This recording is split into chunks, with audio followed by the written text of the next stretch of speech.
In this section, we're going to deal with laws of logarithms. Just like we dealt with exponent laws before, now we deal with logarithmic laws, and they help us in simplifying some expressions and also solving equations. And since we know logarithms spit out exponents, these guys are going to be related to the exponent laws that we know from before. So let's review something first. This should actually be a to the m for me. And if I have a to the n times a to the m, if you recall from exponent laws, if we have the same base and we're multiplying, we add the exponents. And if we have a to the n divided by a to the m in the second one, when we have division and we have the same base, we end up, if you remember, subtracting the exponents. And also if I have, like number 3, a power raised to another power, what I end up doing is multiplying those two powers, so I get a to the nm. Now we go, that was just a review of exponent laws. Now we go and we look at laws of logarithms. So the first one we start with says log base a of ab. In other words, if I am multiplying two items in the argument, that actually opens up into a sum. It becomes log base a of a and log base a of b. In other words, a product changes into a sum. Let's do a quick check with numbers. Like let's say I have log base 2 of 32. We know log base 2 of 32, 35 is what I wrote, but I meant 32. We know log base 2 of 32 should be equal to, well, we're at 2, we're trying to get to 32, the exponent needed is 5, right? 2 to the 5 gives me 32. That should be equivalent to, if I write that 32 as, let's say, two numbers that I think of that give me 32 is 4 times 8. So I just rewrote 32 as 4 times 8, and now since I have a product, like my property 1, I can open that up into a log base 2 of 4 plus log base 2 of 8. So basically that product turned into a sum based on the log law number 1. Now the left side I know is equal to 32. The right side, log base 2 of 4, should give me a 2, right? Because 2 to the 2 is 4.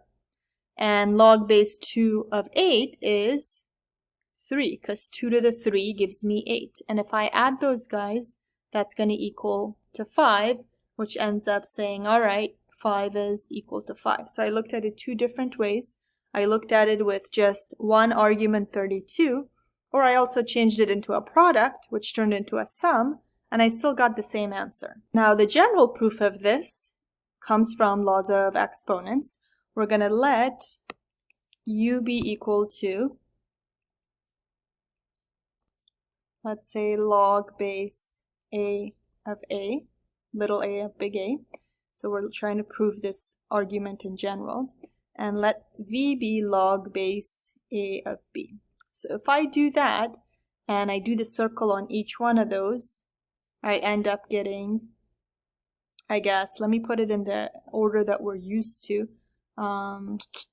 If I have log base a of a is equal to u, and I do the circle on it, I'm going to get a to the u is big A. And if I write the second guy, ready to do the circle on it, I have log base a of b is equal to v. So I'm going to do the circle on it, and that's going to give me a to the v is equal to b.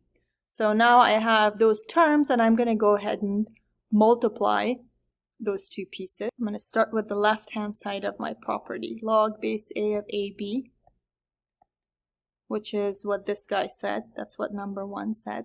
I'm going to say that's equivalent to log base a of these new ab's that I came up with, a to the u times a to the v. So I just replaced the first piece with what a was and the second piece with what b was.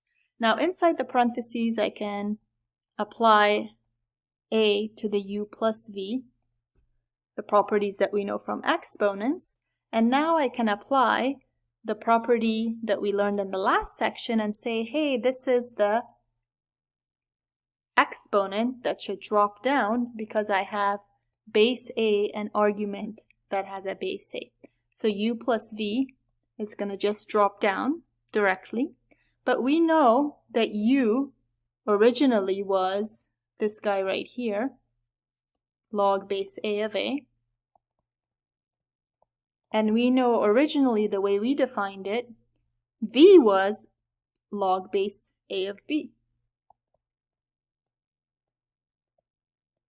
So basically what we just showed was that the left-hand side, this guy, log base A of AB, for any A and B, is equal to the sum log base A of A plus log base A of B. In other words, we showed the first law of logarithm to be true, not for specific numbers like we did with the quick check, but in general, for any A and B I choose, I'm going to have the left-hand side be equal to the right-hand side.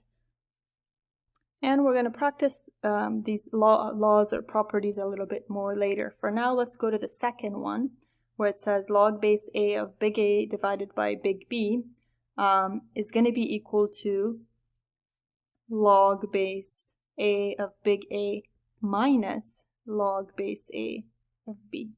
In other words, a division turns into a subtraction, whereas before a multiplication in property 1 was changing into an addition. Now let's do a quick check with numbers and then we'll go show the proof in general. So let's say I take log base 2 of, let's deal with easy numbers like 32 over 2. Based on the property, that should be log base 2 of 32 minus log base 2 of 2. So my division changes into a subtraction. Now the left-hand side is just log base 2 of 16, which is going to be 2 to the what gives me 16? 4. The right-hand side, if I do each piece separately, 2 to the what gives me 32. That's an exponent of 5. And log base 2 of 2 has got to be 1, because 2 to the what gives me 2? Just 2 to the 1. And 5 minus 1 is 4. So we have the left-hand side equal the right-hand side. That's just showing it quickly for some numbers to make sure it works. Now the general proof, we're going to do pretty much what we did last time. We're going to say let u be, or let me write it in the order so that I can do the circle on it quickly. Let u be log base A of A.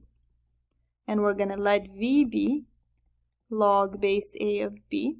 And we're going to do the circle on those guys like we did before and put them in exponential form. So I have A to the U, which is going to be big A, and A to the V, which is going to be B. Then I'm going to go look at the left-hand side of the main property. Log base A of big A divided by big B is going to be the same as log base A. I'm going to go replace this A and this B with their equivalents. I have A to the U over A to the V. But now notice inside I have a division going on. A to the U over A to the V will be A to the U minus V because I have the same base and I'm dividing. Now I'm going to be applying those inverse properties and saying, hey, if the bases are the same, this guy is just going to plop down the exponent. So I'm going to end up with U minus V as my final answer. However, initially we had said U is this guy and V is this guy. So we're going to go replace them with what they should be. U is going to be log base A of A and V is going to be log base A of B. So therefore we've just shown property 2 or law 2 that a division ultimately changes into a subtraction. In other words, when we kept all the variables general with not specific numbers, we were still able to show that the property says a division goes into a subtraction. Okay, the third property, or the last property, says if I have a power raised to a power, that little power comes and falls in the front. So that is equivalent to C log base A of big A. Basically, if you have a power, you can just drop it in the front. That's what the law says. Let's do a quick check with numbers we know. Let's say I have log base 2 of 8, let's say to the second. Now, if I apply this property, it says bring the 2 in the front and do log base 2 of 8. Well, log base 2 of 8 we know has got to be 3, because 2 to the 3 gives me 8. And I have a 2 waiting outside. So that's going to end up being 6, supposedly, if I apply the property. If I don't apply the property and just look at 8 squared as a 16, or I'm sorry, 8 squared is 64, not 4 squared, but 8 squared, and I just simplify that, 2 to what power gives me 64? That would have to be 2 to the 5th gives me 32, so 2 to the 6th gives me 64. So whether I look at it with the property way, I get a 6, or I just look at it from what logarithms say, which is spit out exponent, I still get a 6. So either way, it looks like for the numbers that we chose, it worked. Now let's go look at the proof of it in general. And again, we're going to start off with saying let u be log base A of A. So we can do a little circle on it and put it in exponential form. So A to the U is going to be big A. And then we're going to go back and start with the left-hand side of that property, log base A of big A to the C.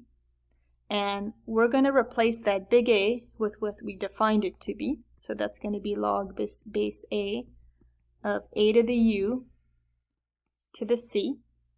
And now I have an exponent raised to an exponent, so I'm going to multiply those from laws of exponents. That's going to give me log base A of A to the UC. And since I have the same base here and the same base there, from the inverse properties, we know that UC just plops down. But we know that initially we had called our U to be this guy, log base A of A. So I have log base A of A times C, and I'm going to choose to put the C in the front. So that's C log base A of big A, which basically proves our property. It says log base A of big A to the C is equal to C times log base A of A. So the left-hand side of the property is where we started, number 3, and the right-hand side is what we ended with. Now there are some cautions to keep in mind for these 3 properties. So let me go put those in red next to each one, not to make those common mistakes. And then in the next video, we'll practice a bunch of these. In this video, we basically just stated them and proved them. So going back to the very first property, I want you guys to remember that sometimes, I'm going to put it on the side, this mistake happens. Log base A of A plus B does not equal log base A of big A plus log base A of B. So make sure you do not ever distribute the word log by itself inside a sum. Whenever you have a sum or a difference, you cannot do this. So you cannot distribute a log over the parentheses A and B, with the log base A being by itself. Sometimes that confusion happens. Just remember, you have to have a product for it to turn into a sum.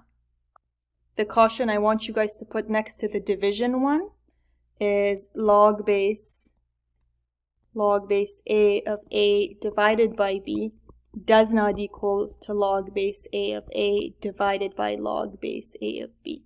So the division does not turn into 2 separate divisions. Remember, division goes into a subtraction. If I have a division, that changes into a subtraction, not into dividing the 2 logs. Make sure you don't make that mistake. And then the last caution for the third property with the power of C on the outside, make sure that if you have parentheses raised to the C, that does not mean bring the C down. You have to have just log base A of A to the C by itself, so the power should only apply to the inside of the argument for you to be able to bring it down. That's what the property says, not if the power is outside involving the entire log. So make sure you put those 3 cautions next to your notes for the 3 properties.